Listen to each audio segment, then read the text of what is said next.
Artem Vakhitov is one of the world's best kickboxers, and he's been tearing through Glory's light heavyweight division for years now.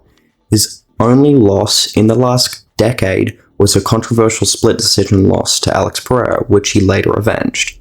Vakhitov has an extremely exciting, dynamic, and brutal style, and he faces Rico Verhoeven in the main event of Glory 100 for the heavyweight title. So today, I'm going to be breaking down the kickboxing mastery of Artem Vakhitov.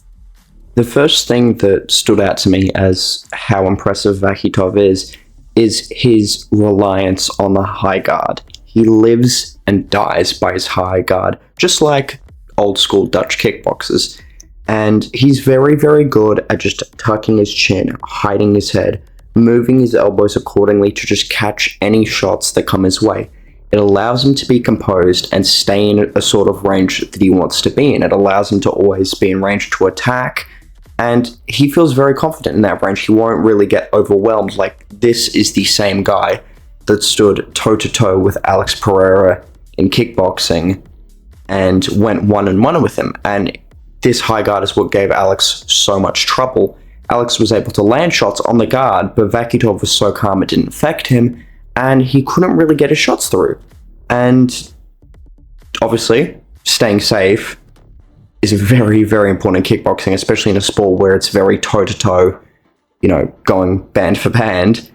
Artem Vakhitov stands out in relying on that high guard so much. It just allows him to catch and counter so effectively and just remain chill.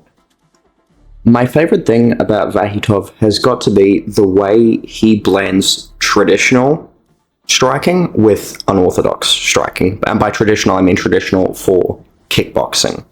Vakhitov is a firm believer in the high guard and the jab low kick. You will constantly see in his fights jab low kick, jab low kick, jab low kick. It's simple. You jab to get the hands up and their weight sort of off balanced, and you slam a low kick in there. Very, very simple, but Vakhitov, again, lives and dies by it. There's not any insane technical setup to it, but it lands almost every time, because kickboxers often won't check, right? They will often sort of lean their weight into it so they can catch and counter, but that jab pins their arms to their face, so Vakhitov can then deliver a low kick, and if they do decide to counter, Vakhitov again goes back into that shell and is more than comfortable being there. The thing with Vakhitov is just living and dying by his strategies and his game plans, and that is really, really important in a sport as brutal as kickboxing. Vakhitov is also a firm believer in the liver shot, as any good traditional kickboxer is. Vakhitov baits out these long-form exchanges, and he wants his opponent to respond the same way that he does, with a high guard. However, he's counting on his high guard being better than theirs. And a high guard tends to leave the body open, so Vakhitov will throw a lot of punches to the head, get that guard up, and they're typically very hard punches as well. He creates that fear, he baits out these exchanges, he gets his opponent to mirror him, and then he'll drill a body shot in.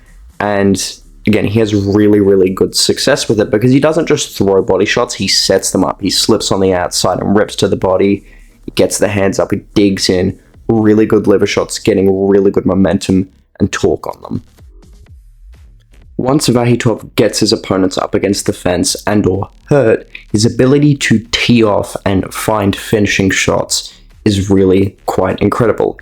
He mixes in body shots, level changes, hooks, uppercuts, all of the above to beautifully pick apart his opponent in every way possible, to where his opponents don't really know what's coming next, and he essentially turns into a kickboxing tornado full of razor blades.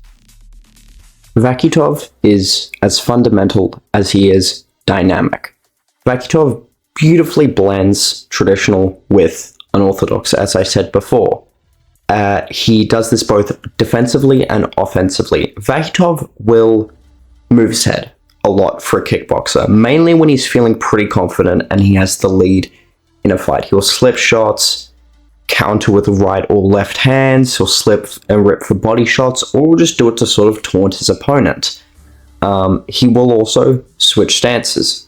Also uncommon for a kickboxer, he'll primarily punch out of this stance. He doesn't like fighting in extended periods for it. If he's doing a long combination, he will switch southpaw, throw the combination, then switch back.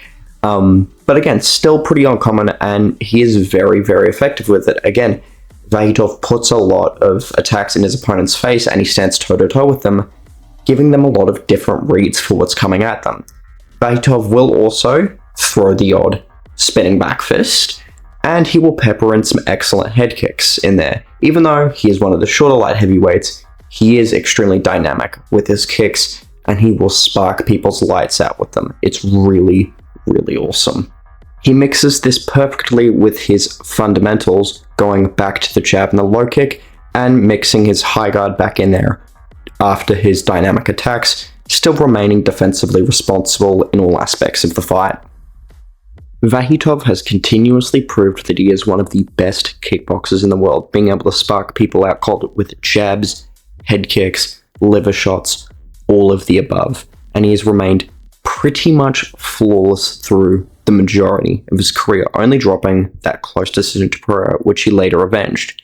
He did attempt to pursue MMA, however the UFC could only offer him a 12-for-12 contract, which is quite unfortunate, but Glory took that as an opportunity to put together a blockbuster matchup for their Glory 100 card against Rico Verhoeven, who is the king of kickboxing and also hasn't lost in a decade and has defended the Glory title multitude of times.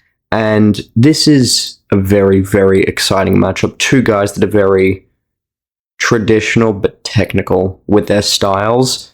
Rico is obviously going to be the bigger fighter, and I think stylistically that will favor Rico, but if anyone can beat Verhoeven, it will be Vakhitov.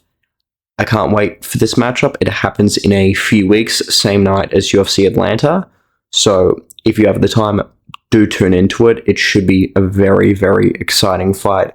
Anyway, guys, I'm gonna start doing a lot more like kickboxing and Muay Thai content with visual stuff as MMA gets kind of copyrighted. So I'm going to be leaning into this a little bit more. Let me know your thoughts on it down below. Let me know your thoughts on Vakhitov and the upcoming matchups.